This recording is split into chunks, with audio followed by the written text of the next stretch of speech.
And I think we all want the magic in our lives. When I talk about the magic, I mean, abundance and prosperity and joy and bliss and a soulmate and, just a great life. We all want the magic, but we often don't want to surrender. My experience in life is when we surrender what we think should be, when we take those conditions off of life, when we stop trying to force life to fit into our preset idea of how we think life should be, how we think relationships should be, then we become available and open to more. So to me, letting go is really what leads to more in life, more than we can imagine and more than we can plan for ourselves.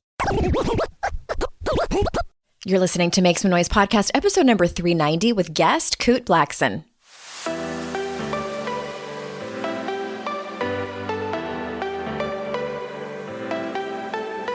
Welcome to Make Some Noise podcast, your guide for strategies, tools, and insight to empower yourself. I'm your host, Andrea Owen, global speaker, entrepreneur, life coach since 2007, and author of 3 books that have been translated into 18 languages and are available in 22 countries.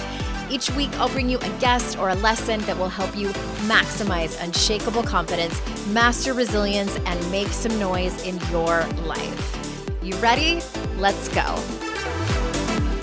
Hey everyone, welcome to another episode of the podcast. I am so glad that you are here. Hey, if you missed last week's episode, I highly encourage you to go check it out. I read an excerpt from the introduction to my new book, Make Some Noise, that's coming out in August. I read the manifesto that goes along with it, which is a free download bonus, as well as I read a poem that is in the very beginning of the book that I wrote specifically for the readers of Make Some Noise. And I am really excited that pre-orders are open and also nervous. I just noticed I was wringing my hands as I said that. It's always nerve-wracking. The whole thing. It just is. It just is. And I just want to thank those of you who immediately over the last week have gone to pre-order the book. If you haven't yet, head on over to andreaowen.com/noise. There are the links there to get it at various different places, as well as if you want it on audiobook. And also there's an opportunity for you to check out all the bonuses that are coming. There's some pretty amazing ones. I'm doing a book club, a free book club for anyone that orders the book starting later this fall, as well as a free workshop on confidence. And I'm super pumped. One thing I forgot to mention last week is that I have a playlist that I have been dying to send you all the link to on Spotify. It'll be in the show notes for this particular episode. And it's the playlist that I put together over the last, year and a half as I was writing the book that would, get me in the mood, if you will, to write this book. And different songs have been added. I love it. If you love inspirational, motivating music for specific things, then I hope that you will like this. So head on over to the show notes to grab that. And again, andreaowen.com/noise to grab your copy of the book. Again, comes out in August. I cannot wait for you to read it. Last, I don't know what that actually means. Last thing I want to ask you is, will you please follow me on TikTok? I've been having so much fun making videos, kind of dipping my toe in, testing the water, seeing what works. And it's a humbling experience, but mostly it's just super fun. I'm at Hey Andrea Owen over there on TikTok. If you haven't downloaded TikTok yet, it is not just for kids. It is not. Let me tell you how much my skincare routine has improved, how much I have learned about history, how much I have learned about making food, the recipes over there, and had just been wildly entertained. It's wildly entertaining over there. I'm obsessed. I'm obsessed with TikTok. Hey, Andrea Owen over there. All right, let's get into today's show. Kute Blackson is back. He has a new book. I adore this man. And my gosh, we just had such a great conversation about surrender, which is a topic that I love talking about. So when I saw that he had a new book coming out on that topic, I had to have him on again. All right, for those of you that don't know him, Kute Blackson is the author of the national best-selling book, You Are the One, and is widely considered the next generation thought leader in the field of personal development by everyone ranging from Larry King, Jack Canfield, Marianne Williamson, and more. A charismatic visionary and transformational leader, Kute Blackson offers a fresh, bold look at spiritual awareness for a whole new generation. Born in Ghana, West Africa, Kute's multicultural upbringing as the child of a Japanese mother and a Ghanaian father has spanned 4 different continents. His unique lineage laid the foundation for his approach to breaking down barriers and unlocking an individual's true gifts and greatness. His mission is simple: to awaken and inspire people across the planet to access inner freedom, live authentically, and fulfill their life's true purpose. Kute, welcome back to the show. It's great to be here. Great to be back. I've been looking forward to it. I don't know if you remember this because it's been a while since you were on before, but I called you an evangelist of love when you were on. That I'll take that as a compliment. It very much is a compliment. And you were talking so passionately about your work, and you paused for a breath, and I jumped in and I said, well, aren't you just the evangelist of love? And yes, you had that same reaction. And I'm so glad to have you on again. I love your work and your energy and your enthusiasm for these topics. And let's start with the book, because you have a book called The Magic of Surrender. And as my audience knows, because I mention it all the time, I have the word surrender tattooed in my own handwriting on my arm. I got it after my father died in 2016. And so I love this topic, but tell us why you wrote this book, and tell us what's so important about surrendering. Why I wrote the book, I did not know that this was the book I was going to write. I had my own plan, my own intention, my own sense. And how the journey began was my mother passed away about 3.5 years ago. And I got to be with my mother for about a year of the process. And she was diagnosed with stomach cancer, totally unexpected, total surprise, just a shock when I heard the news. And I would say every 3 to 4 weeks, I was flying from Los Angeles to London, where my mother lived, to be with her, to spend time with her, to help her with chemo treatments. I spend 3-4 days, 5 days, 6 days, fly back, go back 3-4 weeks later, do the same thing. During that year, I would say, even though it was challenging, I would say it was the best year of my entire life.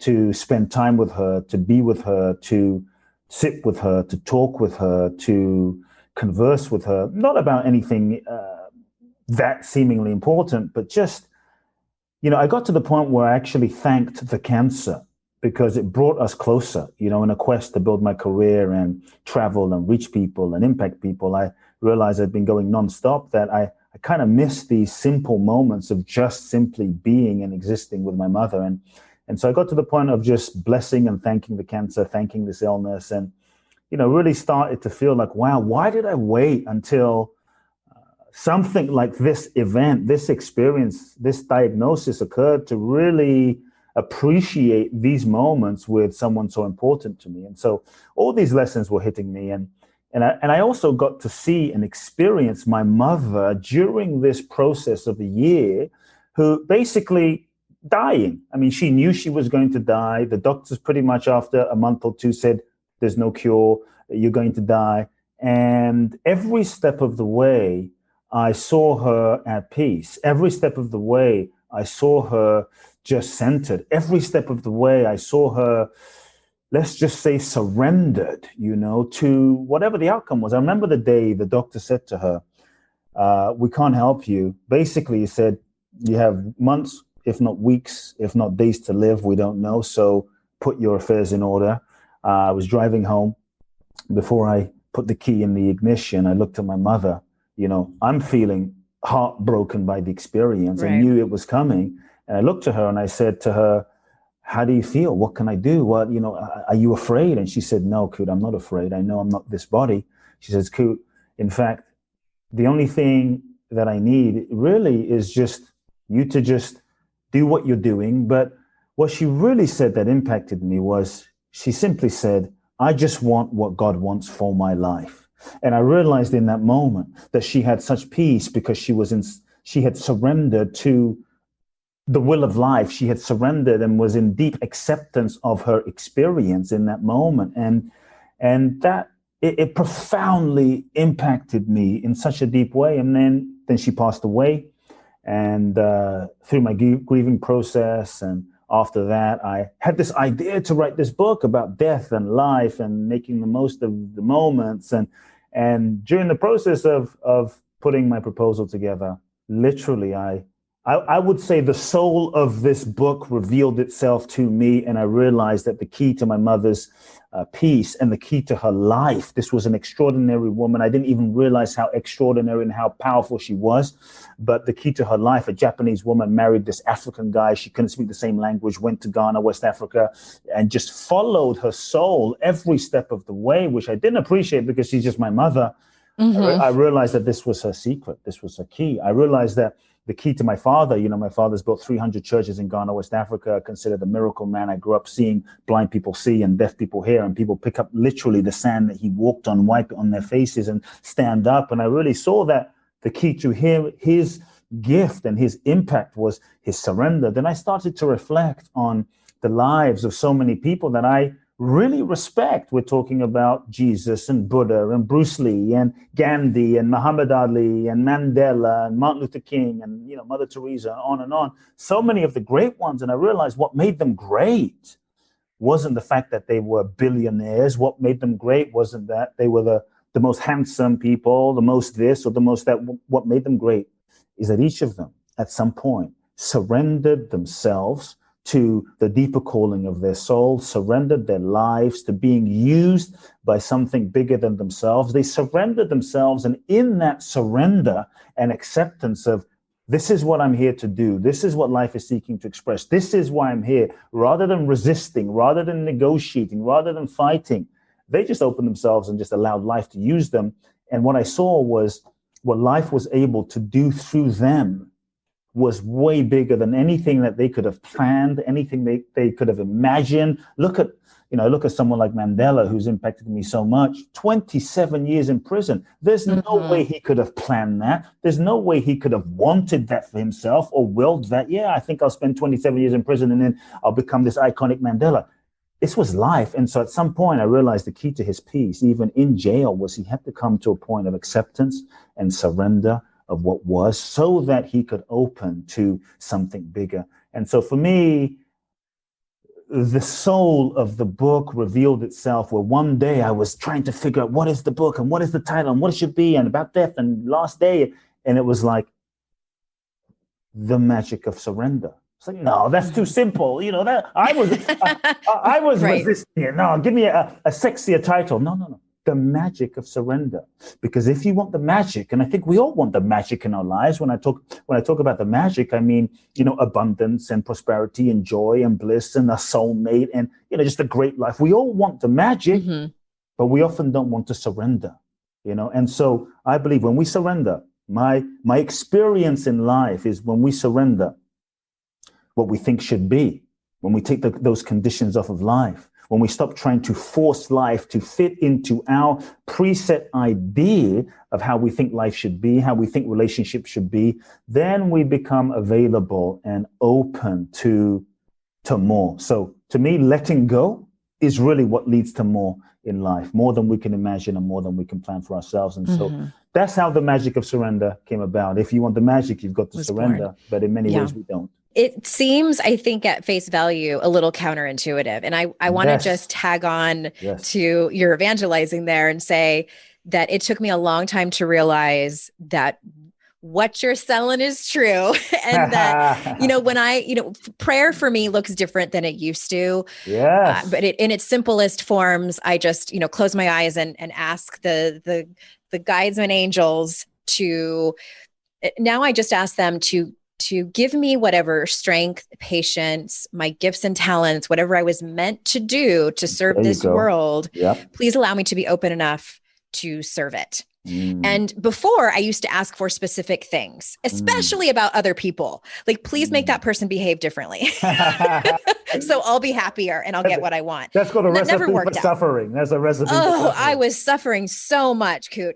And now I mean, I'm sure people want more of a strategy than that. And really that's it. And it's so much more relaxing. It really is. Look, there comes a point where if you really look at your life, my life, when I say your life, my life, our life, all of our lives, how much did trying to control life really, really, really work? If you look at last year, 2020, we all had these great plans. We came into 2020. This is the year, 2020 vision, the mystical year, the sacred year. Oh my God, this is the year of transformation. And we're going to do this and we're going to do that. January, February, boom, March. There's totally unexpected things. To me, that's the divine. That's the universe reminding us, wait a second, people.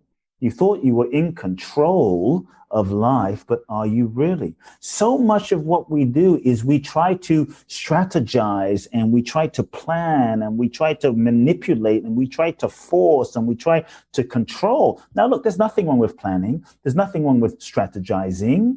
But the challenge is here's the key, we get so attached to the outcomes. We get so attached to what we think life should be and how it should be. The challenge with that is many times what we think we want is only what we think we want based on who we think we are. So some of the things we're trying to push and force and make happen aren't necessarily coming from our soul, aren't necessarily coming from our deepest authentic self, aren't necessarily in alignment with what is highest and best for us. So I love what you just said in terms of prayer.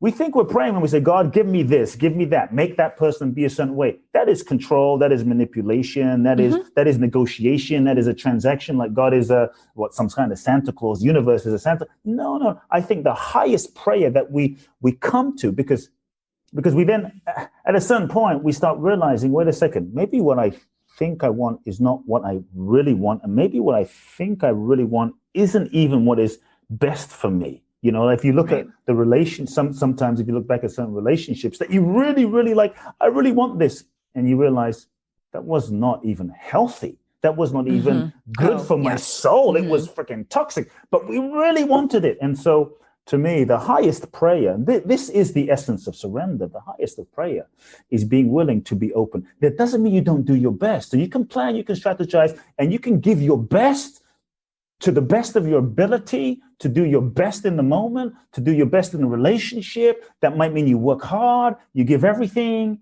but then at the end of the day, you open your heart and say, yes, the prayer becomes, universe, I ask for my highest good. Universe, I'm open to my highest good. Because if your prayer is, let the highest good unfold in this situation. To me, this has become my prayer more and more. I'm not so much about specific goal setting anymore, even though I may have certain goals in terms of projects. But in terms of life, my prayer has become, universe, I ask for the highest good to unfold in this relationship. I ask for the highest good. I invoke the highest good in this situation. Then you are not putting any limits on life. The mind itself is limited. We can't see the whole picture. We're seeing a tiny sliver of the painting or this artwork or the puzzle piece of life. We're like, I really want this thing. Meanwhile, maybe the universe has way bigger plans for us, way bigger plans than we can imagine, because our ego perspective is limited. So when we invoke the highest good,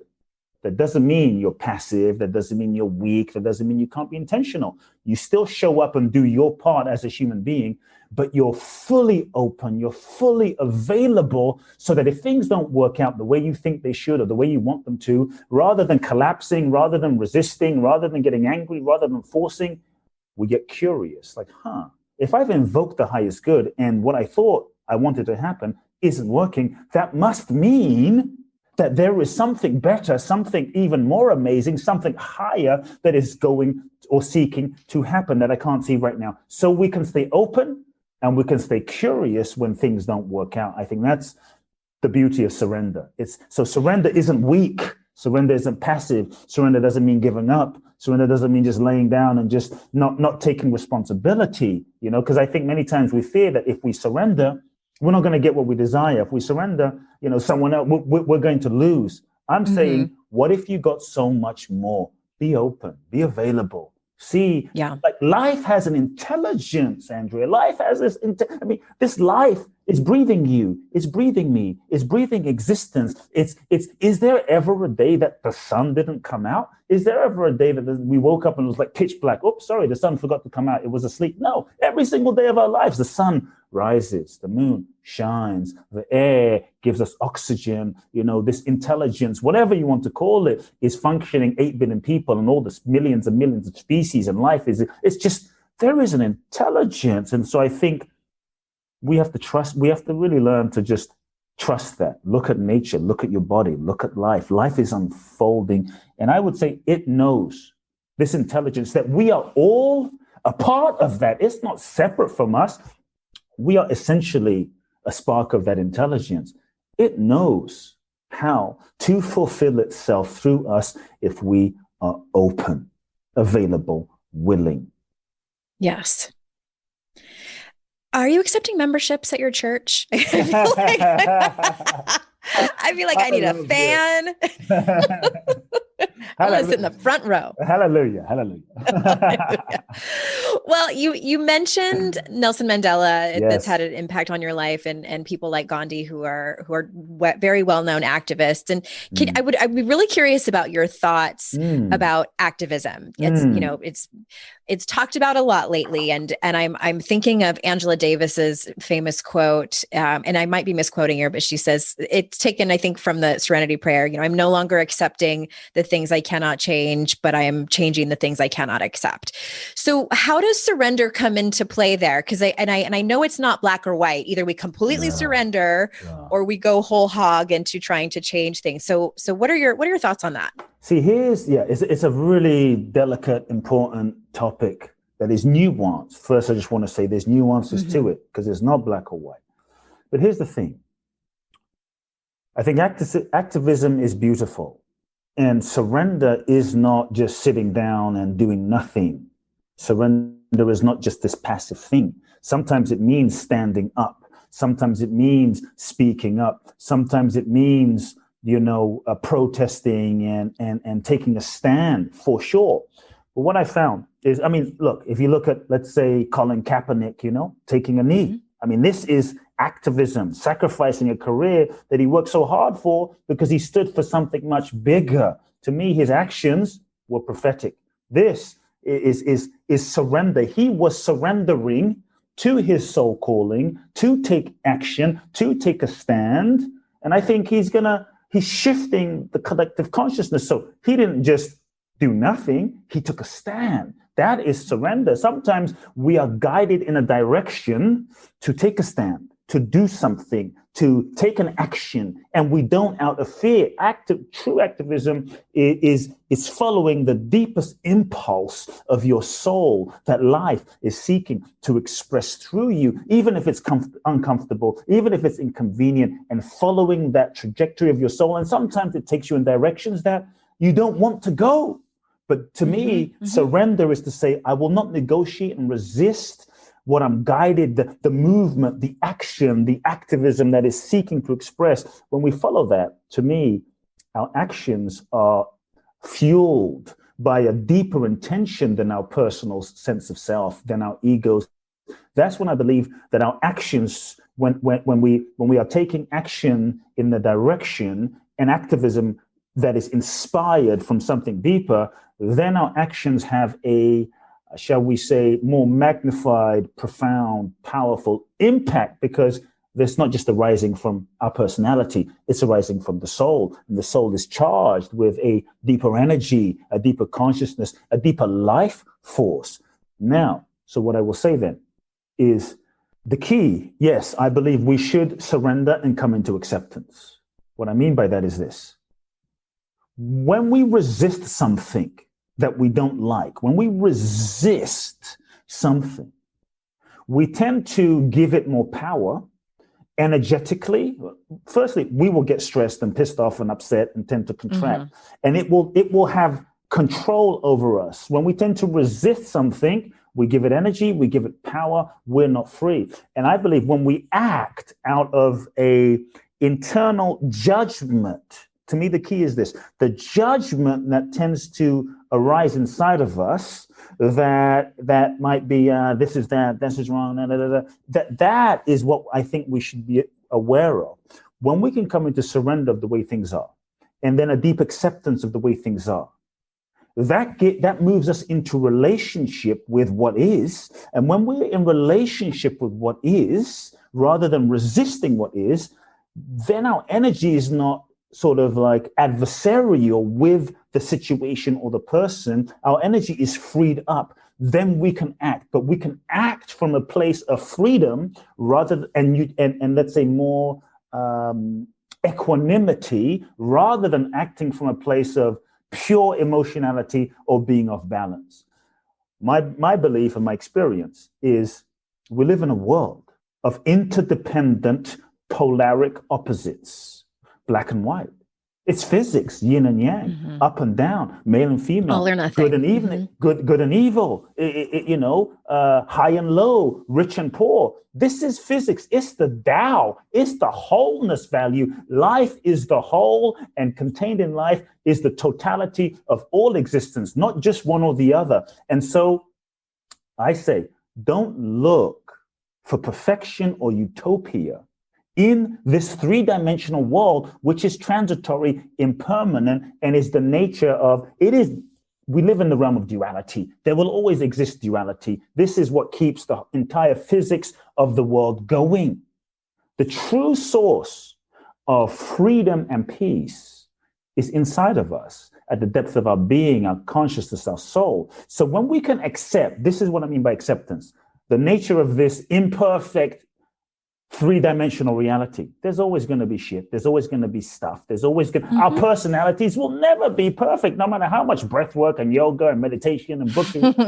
We're not meant to be. It's okay. And then when we can accept the world as that, to me, the world is not meant to be perfect. There's always going to be stuff happening. When we can come into acceptance of that, true acceptance, no longer seeking to try to make it perfect, then when stuff happens that, maybe injustices and what have you, we can observe it, we can accept it, not react to it like it shouldn't be, and react to it, because from a place of reaction, when we act from a place of reaction, we tend to reinforce the very thing we're fighting against. But when we can accept it, surrender, accept it for what it is, then from a place of alignment, I believe we will be that much more able to move into action, not from a place of reaction, but from a place of true aligned action. And then really, not just with our actions, but with our intention and where we're coming from energetically, be able to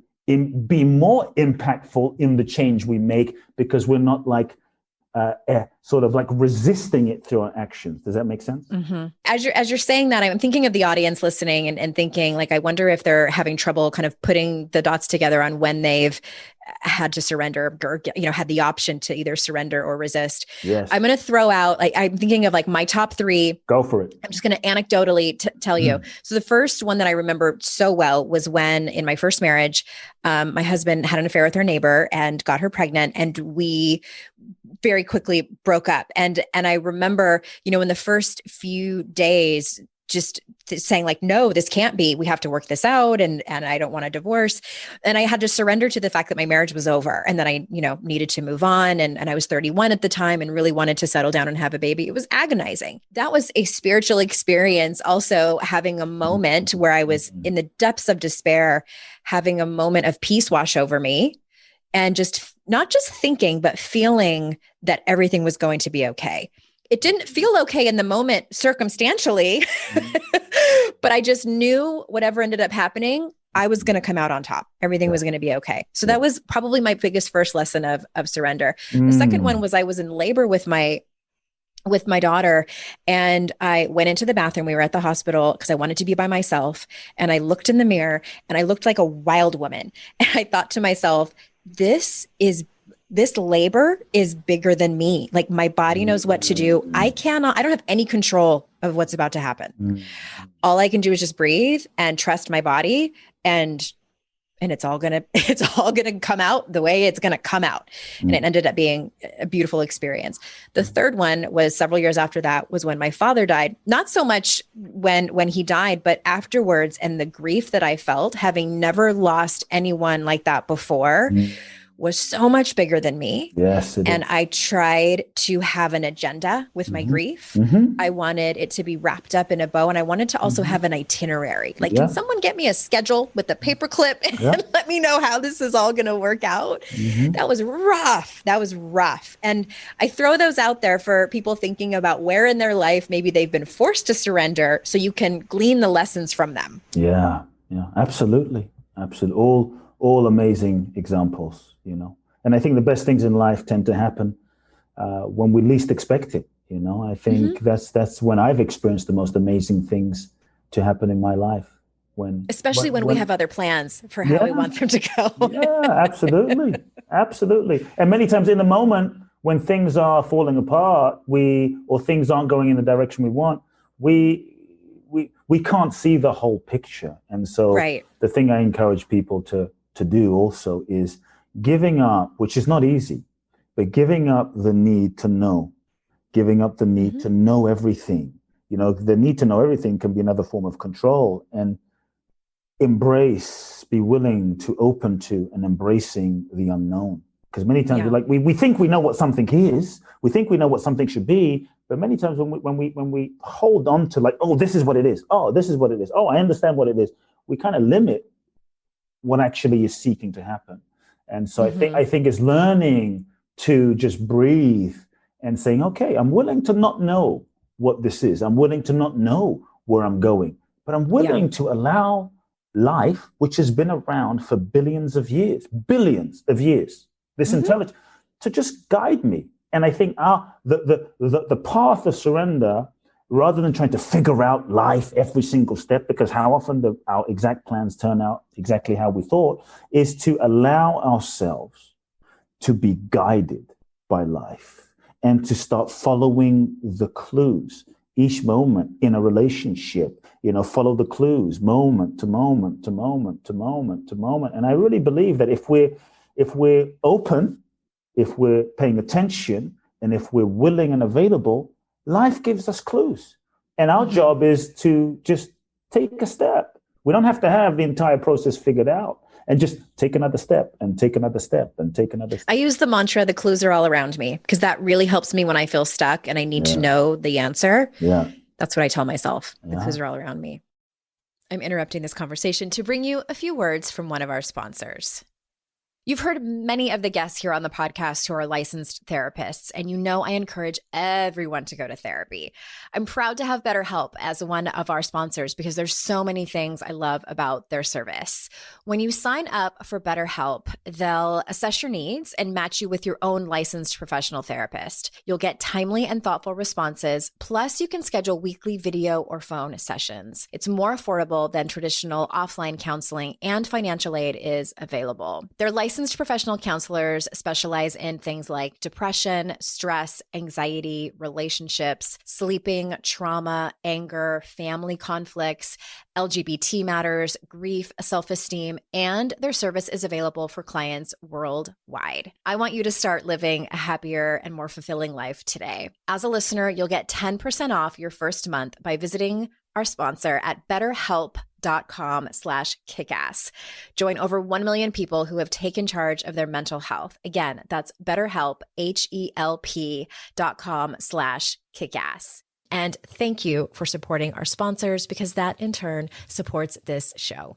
I know for me, one of the best sort of beginner lessons in learning how to surrender was through travel, air travel when your flight is delayed or something like that, or in traffic. I used to get so upset with traffic, and now I just am like, and I still get upset, but I very quickly move into, well, we'll get there when we get there. That's what I tell my kids when they say, like, when are we going to get there? I say, we'll get there when we get there. Yeah. And what are your lessons for someone who really struggles with this, how they can begin to practice this? How they can begin to practice surrender. Yes. I think one thing goes back to this idea of like, what I've been saying to myself for many years now is like, I don't know. This idea, like literally, it sounds simple, but just taking a moment, because we think we know what something's going to be and who someone's going to be and what's going to happen, and just being willing to just say to oneself, I don't know. I don't know. And to go into a situation with practice, going into a situation with openness and without any, shall we say, preconceived, prejudged, preconceived, pre-projected ideas of what's going to happen. Because we're constantly making up stories in our minds as to who someone's going to be and how they're going to respond and what's going to happen. And if I do this, this is going to happen. If I do that, that's going to happen. Now we've already limited life. And so to show up, to just start practicing. Notice when you are contracting into, oh, I already know this is going to happen. Now we're just living out the projection in our mind rather than just being, I don't know. That doesn't mean you don't act. That doesn't mean you don't step forward, but it means I don't know. For instance, you talk about travel.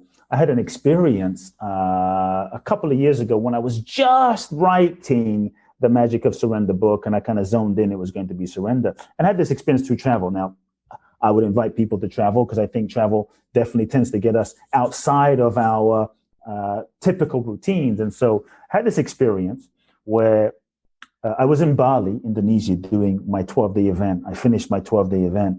I flew back to Los Angeles, and I had 6 days before I had to really get to work, and I was going to just work remotely so I didn't have to be stationary in LA.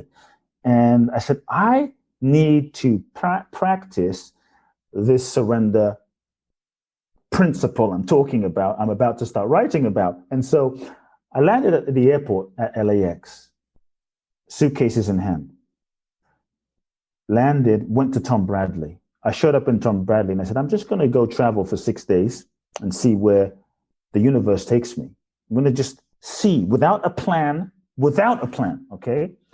Without an idea, without an agenda, and just see how this principle of surrender works. I showed up at Tom Bradley Airport. No idea where I'm going. No idea at all. I show up at the Qantas airline counter. How much is your ticket? We have a ticket to Brisbane, $900 one way. No. Okay. Tuning in, following my kind of internal guidance. I went to Eva Air, Taipei, $700. No. I went to Philippine Airlines. I'm just literally this random guy. You just were bouncing around to the different airline. Bouncing around at Tom Bradley, and they're starting to look at me like, what the hell is this guy doing? He doesn't know where the hell he's going. We can get you to Manila, 11 p.m., 2 hours from now. You can still catch the flight. No, all I'm doing is practicing, following this internal guidance. This is what I believe we have to start doing, following the internal guidance and not constantly second guessing our deep internal sense of guidance, which we constantly do.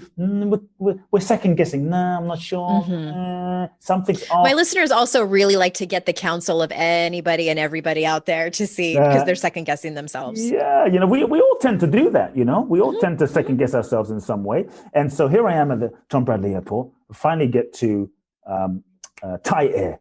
Thai Air says, yeah, we have a flight to Thailand, Bangkok, $600, leaves in 3 hours. Now, I've been to Thailand 30 some times. I have no desire to go back to Asia where I just literally landed from, and something says, catch this flight. I'm like, come on, universe. Kute, you said you weren't going to question. I'm not going to question this internal guidance.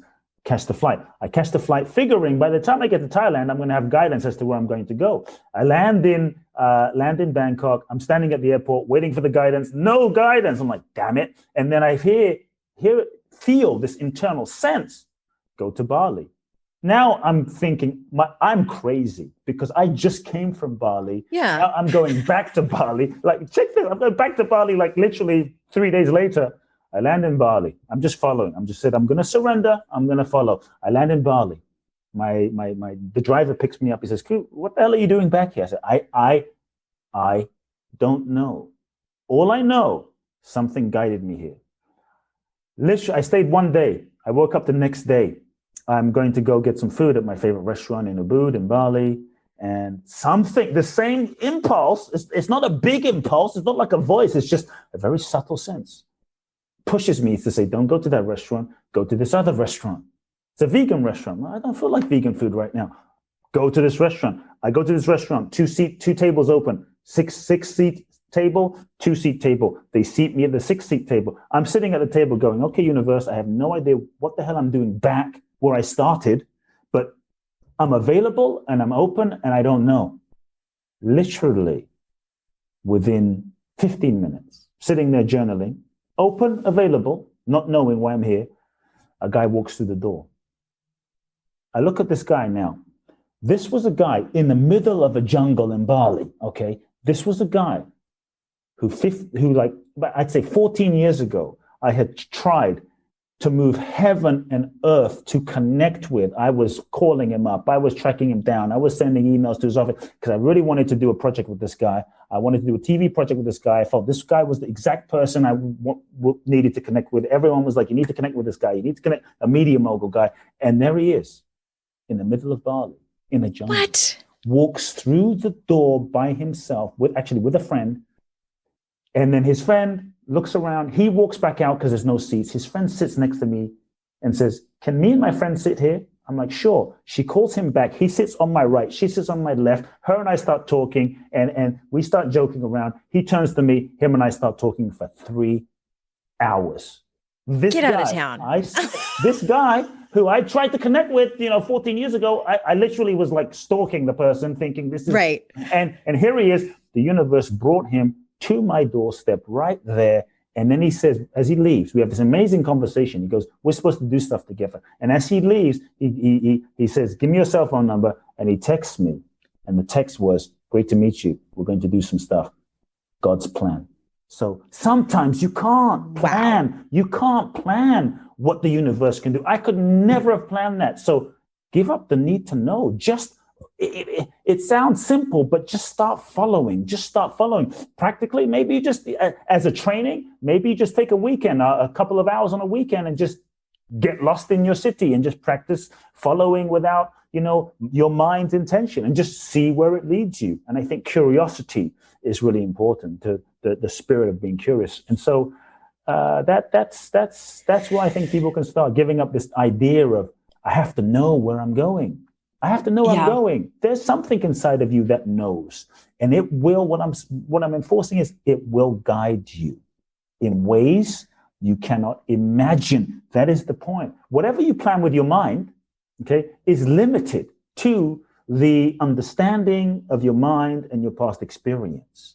Whatever you open to and you're available to then there's no limit to what life can express. You do your part. And life meets you in that moment of grace. What a great story. Oh my gosh. I didn't know where that was going. I mean, and I mean, that's not even half the story, because there was something that happened from there that ended up in Hong Kong and ended up meeting someone who became one of my best. I mean, the story. Oh my gosh. Well, I mean, so, I mean, I'm sure you're not recommending, especially, women all by themselves, like go to the airport and then just go wherever. But I love your your kind of more practical advice about just, when you were saying that, I was thinking to myself, what would be a smaller scale of that is going to the bookstore, going to maybe like a larger bookstore or even a small independent one. We got to support them too. And just asking the, God, the universe, your angels and guides, the energy around you, whatever it is that you want to ask, to guide you to whatever book that you need in the moment. See what happens. Yeah, whatever book you need. We'll see. Just see what happens. Be open. Be willing to not know. That doesn't mean you don't. But here's the thing. We still have to show up.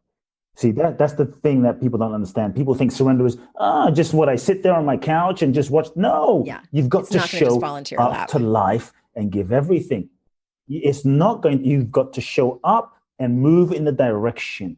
Each step of the way, life reveals to you more. Because here's what happens. When you surrender, see, part of surrender is the willingness to surrender to showing up and taking the action and going where it's uncomfortable, going sometimes where it's scary, going sometimes where you don't want to go, letting go of some of the things that you've become comfortable with, letting go of the comfort zone, letting go of the known, letting go of also all of the things and the situations and the relationships that are no longer in alignment with who you are. To me, the next level of our life requires the next level of ourselves. And so when we let go and when we show up, we learn lessons at that place. We learn lessons in that relationship. When we show up and we give our very best in that moment, we learn lessons and we become more. We evolve our consciousness. We become more developed within ourselves. Then I think we become more able to fulfill the next level of our purpose. Then life is able to give us more. Life is able to give us more responsibility, a bigger platform, a bigger environment to express our gifts through. But if we just don't show up and we just sit there and wait for the universe to do it for us, we don't really develop the mental, the emotional, the spiritual capacity to be ready to fulfill our dream or vision. So we have to show up and show up fully. That's a hard part. Without attachment. I'm so glad that you brought up showing up. In my last book, I wrote about that in the very beginning of the book in the introduction. I think it's the subtitle is, or the subheading is something about, the beauty of showing up, or a word on showing up. And I'm sure you'll agree with me on this. I think that one of the very first steps of that is believing that something bigger is possible for you. Because if you're sitting around and trust me, I've been in this place where you think, maybe just this kind of life is what I'm meant for. There were points in my life where I felt like I just was destined to have bad relationships, and just, I thought I was going to stay at my rock bottom. And I had this moment, I had a very rock bottom moment where, the one I was telling you about, where I just was in the depths of despair. And I was so desperate. I got on my knees and I said, I don't know what is in store for me in my life, but I know that it wasn't this place of just feeling so sorry for myself, feeling so hurt and so much grief and heartbreak.